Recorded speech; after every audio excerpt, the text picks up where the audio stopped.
Ya, untuk soal nomor 2, di sini ada sebuah batang ya, batang lalu dia menempel pada dinding, kemudian di sini itu engsel, jadi batangnya itu menempel pada dinding karena ada engselnya.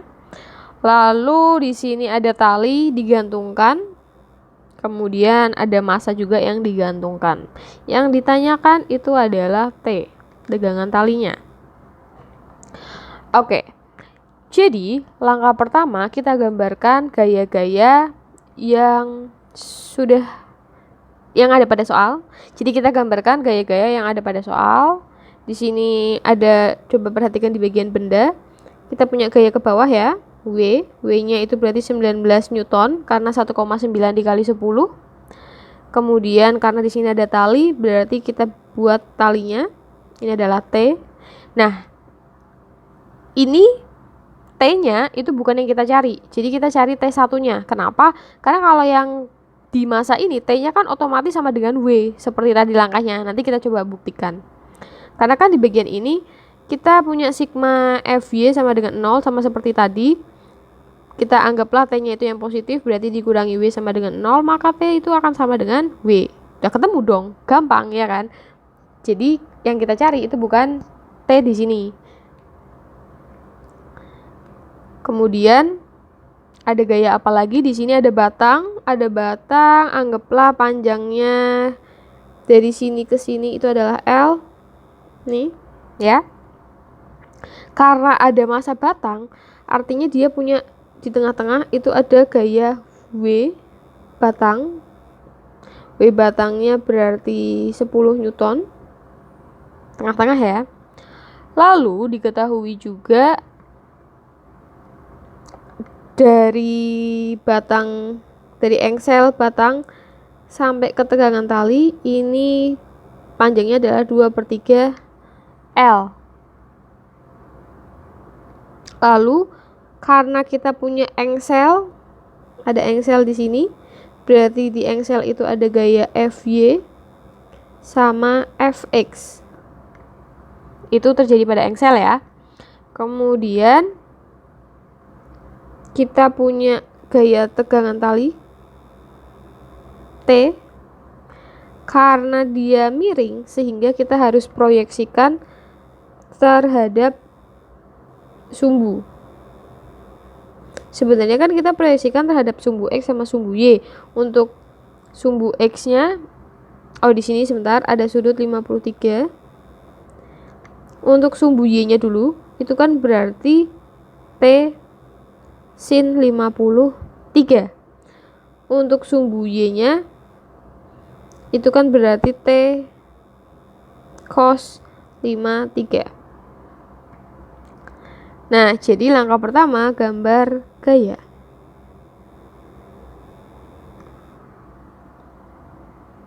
Setelah itu, setelah kalian gambarkan gaya-gayanya, langkah kedua adalah tentukan poros. Jadi kita akan menggunakan sigma tau sama dengan 0. Kenapa kita gunakan sigma tau sama dengan 0? Kenapa nggak Fx sama dengan Fy? Karena pada batang itu berlaku adanya poros, apalagi di sini ada engsel juga.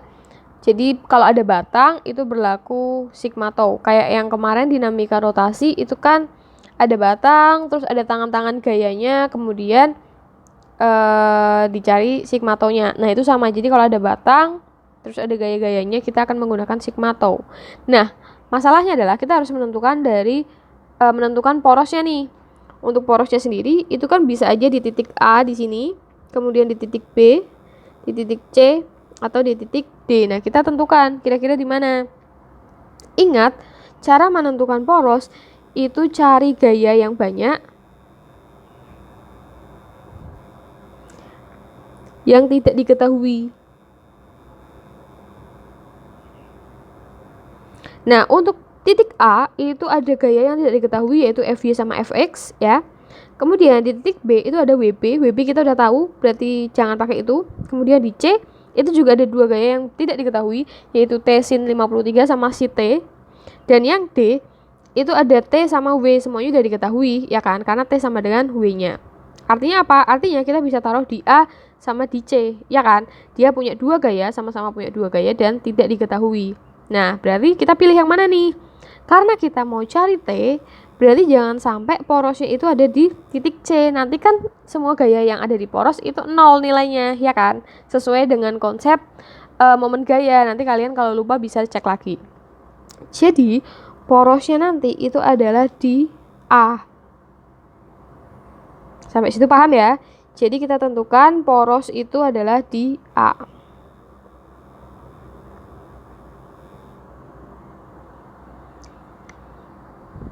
Selanjutnya, biar lebih jelas, kita akan mau cari tau-nya, sigma tau. Mungkin kita bisa gambarkan batangnya.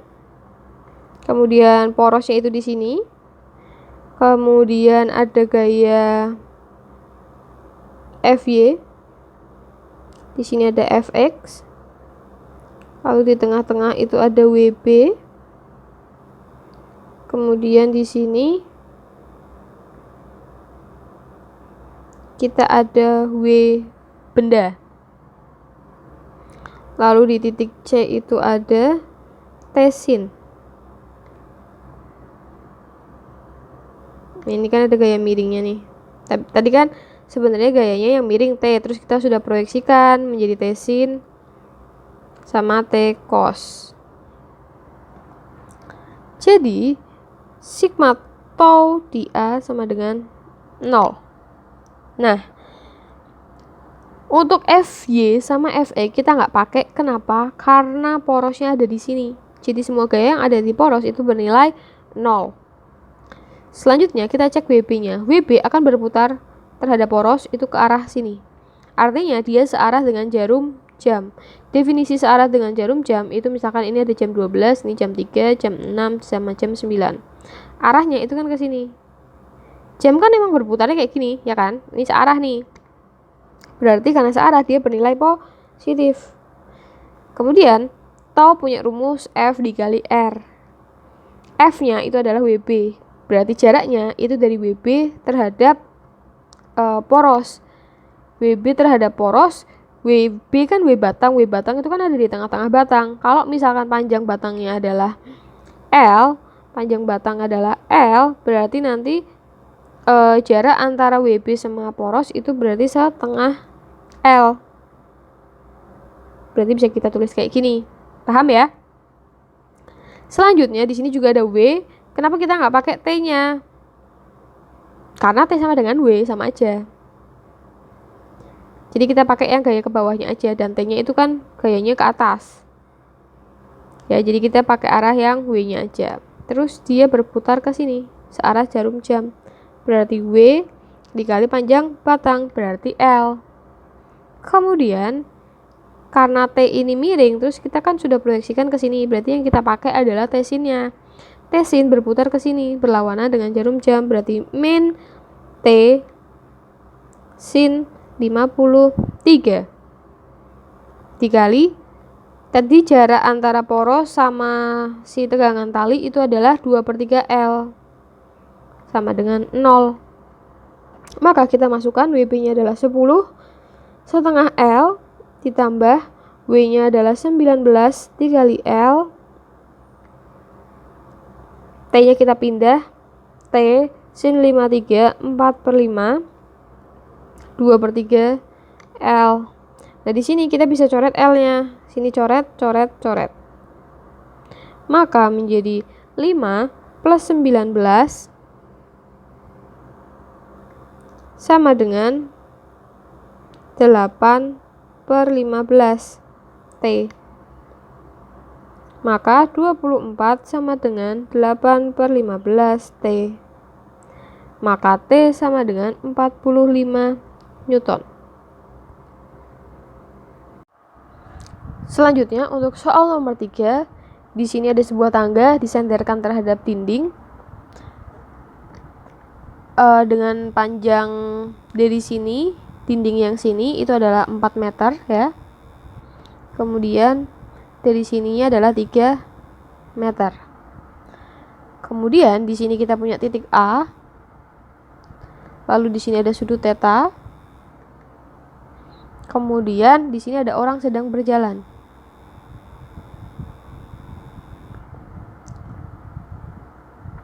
Nah, diketahui W tangga sebesar 300, W orangnya adalah 700. Lalu yang ditanyakan itu adalah koefisien GC. Nah, di sini ada batang, artinya kita akan menggunakan sigma tau nantinya. Sebelumnya kita gambarkan terlebih dahulu gaya-gaya yang bekerja. Yang pertama, jika ada sebuah tangga, dia kan ini berarti menekan dinding yang pertama ya, dinding ini yang satu, ini adalah dinding kedua. Anggaplah di sini B, lalu di sini A. Maka akan punya gaya ke atas karena dia menekan dinding, yaitu sebesar NA. Lalu yang sini itu adalah NB. NB sama NA itu tegak lurus dari dindingnya. Selanjutnya di sini ada orang, yang artinya dia akan punya gaya W orang karena orang itu punya berat. Nah, W orang itu belum tegak lurus dari tangga. Sedangkan kalau misalkan kita mau cari sigma tau, nanti kita harus proyeksikan agar tegak lurus tangganya. Berarti nanti kita bisa ke sini. Ini adalah WO. Nah, kalau di sini ada theta, maka ada lagi theta di sini. Maka kita pakai WO cos theta. Nah, NB itu juga belum tegak lurus bidang. Ini NB belum tegak lurus bidang, sehingga kita harus proyeksikan. Proyeksikannya adalah ke sini. Sedangkan ini ada sudut di sini, sudut berseberangan, berarti di sini ada sudut lagi. Nah, berarti ini adalah NB sin theta. Paham ya? Nah, selanjutnya tangga itu juga punya W, punya berat di tengah-tengah. Ini adalah W tangga. Sama aja kayak tadi, W tangga itu belum tegak lurus karena ini kan bidang miring. Jadi W-nya itu belum tegak lurus sama si tangganya, sehingga kita harus proyeksikan ke sini. Berarti WT cos theta. Kenapa pakai cos? Karena sudutnya ada lagi di sini.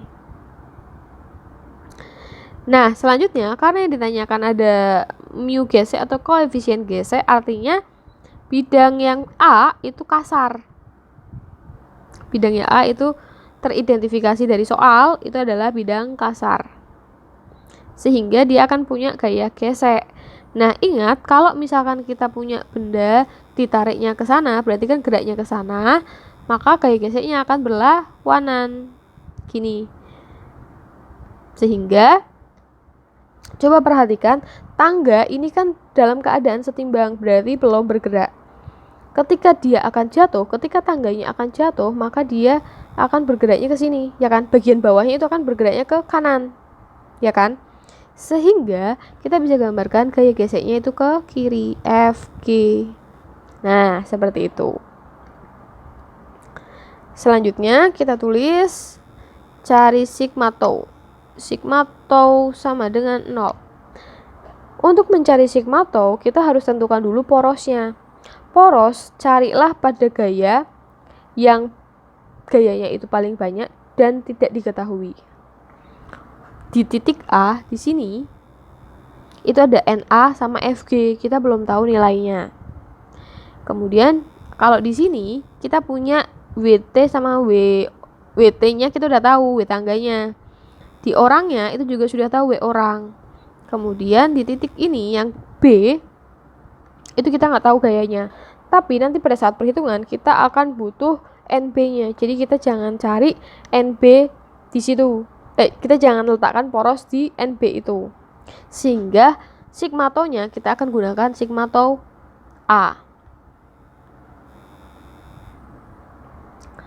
Porosnya adalah di A. Kita mulai, coba perhatikan W tangga. W tangga kan yang ini ya. W tangga terhadap poros, berarti kita bisa tulis WT cos theta. Dia kan putarnya ke sini. berarti dia berlawanan, berarti min. Jaraknya W tangga sama poros itu kan setengah dari tangga. Kita cek dulu panjang tangganya berapa. Melalui apa? Melalui Pitagoras. Di sini ada dinding. Ini ada 4, ini ada 3. Lalu di sini ada tangga. Berarti tangganya sepanjang berapa? 5. Konsep Pitagoras. Nah, berarti jarak antara WT sama ke poros itu kan setengah dari tangga. Berarti kita bisa tulis 2,5.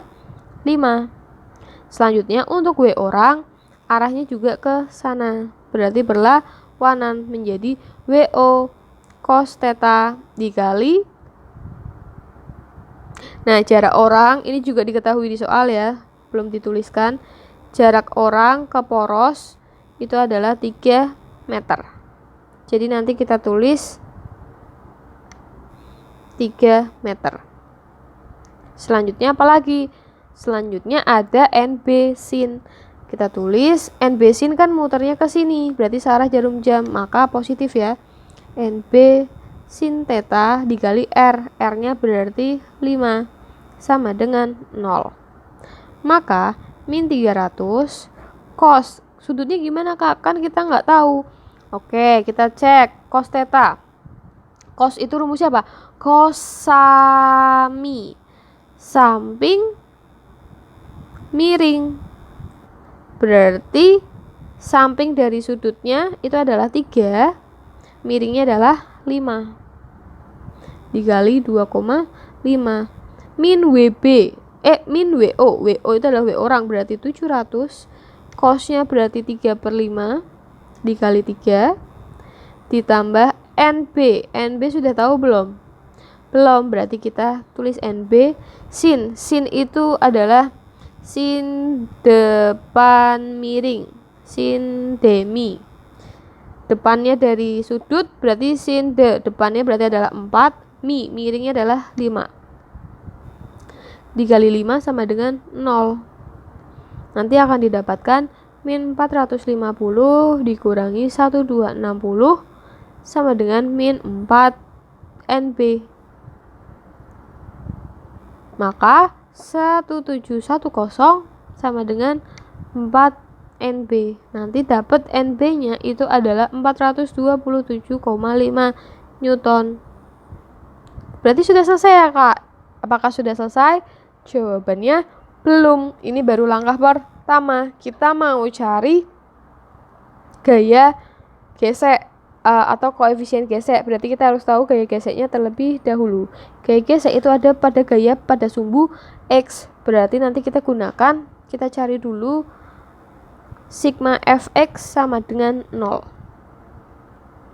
Gaya-gaya pada sumbu X itu yang pertama ada Fg yang ini.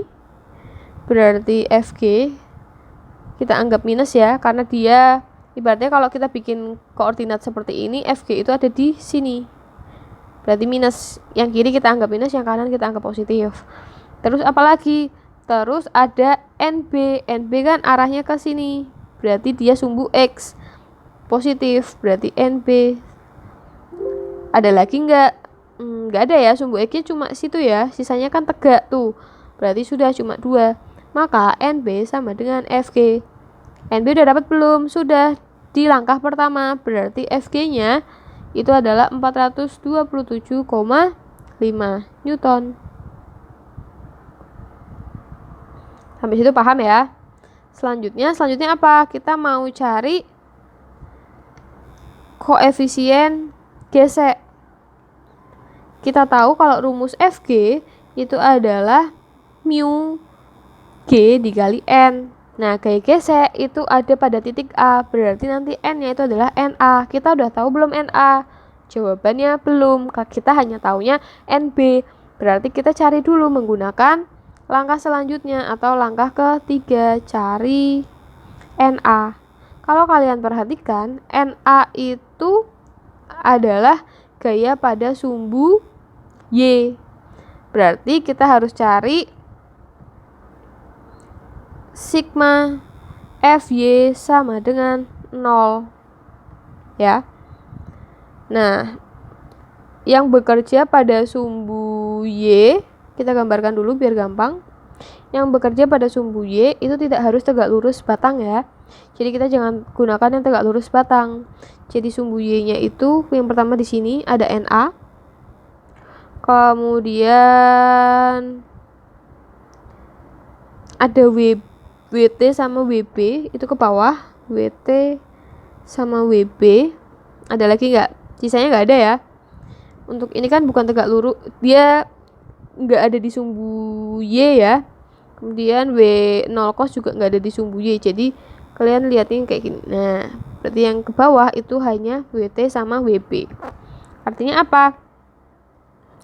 Artinya kita bisa tulis NA dikurangi WB dikurangi WO sama dengan 0. NA-nya kita cari, WB-nya adalah kita sama dengan kan kita pindah ruas aja langsung. WB-nya, WO-nya, W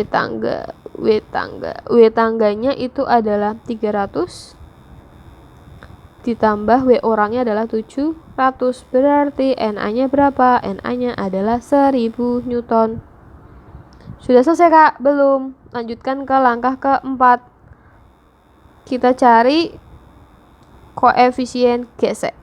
FG-nya udah dapat, sudah berapa? 427,5. Mu G-nya kita cari, NA-nya adalah 1000. Maka koefisien gesek adalah 0,4275. Ini adalah jawaban dari soalnya. Soal selanjutnya, di sini ada sebuah papan, ada papan tumpuan. Kemudian dari soal diketahui bahwa massa batang itu adalah 40 kilo.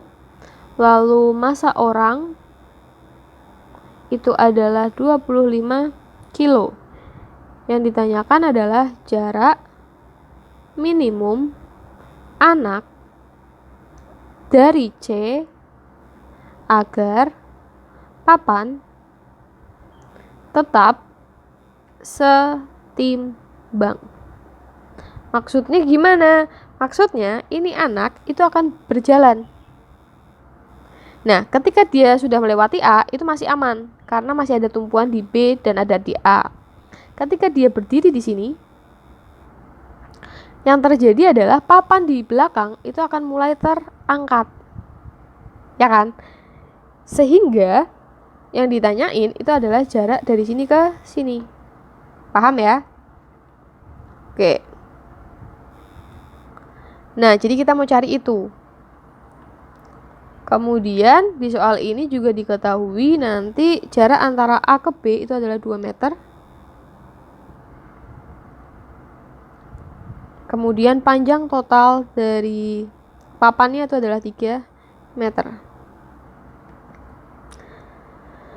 Nah, seperti biasa, ketika ada papan atau ada tangga, kita akan menggunakan sigma tau sama dengan 0.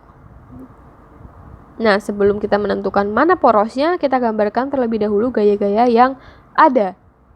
Yang pertama, di sini ada papan tumpuan A sama B, berarti ada gaya ke atasnya, kita sebut NA. Di sini ada NB. NA itu bernilai 0.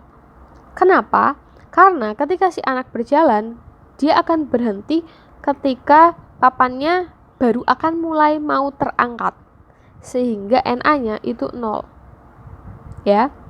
Oke, kemudian karena di sini ada papan, berarti di jarak 1,5, berarti mungkin di sini ya, sekitar sini, itu ada W papan atau W tangga atau W batang ya, kita tulisnya sesuai yang diketahui aja, W batang.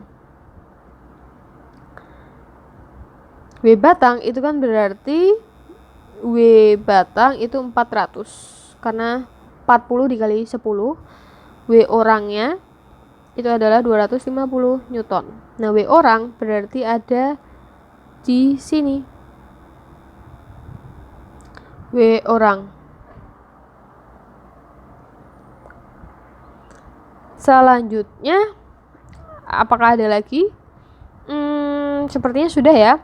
Kemudian kita cari mana gaya poros itu diletakkan pada gaya yang paling banyak atau yang tidak diketahui. Bisakah kita meletakkan poros di A? Jawabannya tidak. Kenapa? Karena kan di A gayanya sudah tahu, yaitu 0, si Na itu. Kemudian WB juga sudah tahu, WO juga sudah tahu. Berarti yang belum adalah NB. Jadi poros kita taruh di B. Maka kita cek yang ada di poros, kita akan putar lengannya. Kalau Na, ini kan sebenarnya putarnya ke sana, tapi Na kan bernilai 0, jadi segala apapun gaya dikaliin 0 itu akan 0, berarti kita nggak pakai. Nah, untuk WB dia akan berputar ke sana berlawanan dengan jarum jam, berarti kita bisa tulis WB dikali jarak antara WB ke poros. Nah, kalau kita perhatikan dari sini ke sini itu adalah 2 meter, dan dari sini itu adalah 1,5 batang, ya kan? Dari sini ke titik batang. Artinya apa? Artinya di bagian sini itu adalah 0,5. Berarti nanti kita kalikan 0,5. Kemudian NB kan nggak ada karena di poros itu gayanya 0. Nah, WB itu geraknya ke sana. Berarti dia searah, berarti plus WO dikali jarak antara anak dengan poros. Nggak diketahui ya, berarti kita taruh X sama dengan 0. WB itu kan tadi 400, berarti min 400 dikali 0,5 kita buat setengah sama dengan min WO nya adalah 250X. Minnya kita coret, ini sisa 200 per 250 sama dengan X. Maka X nya didapat, X nya adalah 4/5. Selanjutnya apa? Kita kan yang ditanya bukan jarak dari sini ke sini, ya kan? Kita cari jarak anak dari C. Jarak dari C. Nah, kalau kita tahu panjang batang adalah 3 meter, lalu dari A ke B itu adalah 2 meter, artinya dari C ke B itu adalah 1 meter. Berarti 1 meter dikurangi X. X-nya berapa? 4/5. 4/5 itu adalah 0,8. Jadi 0,2 meter dari C. Ini adalah jawabannya.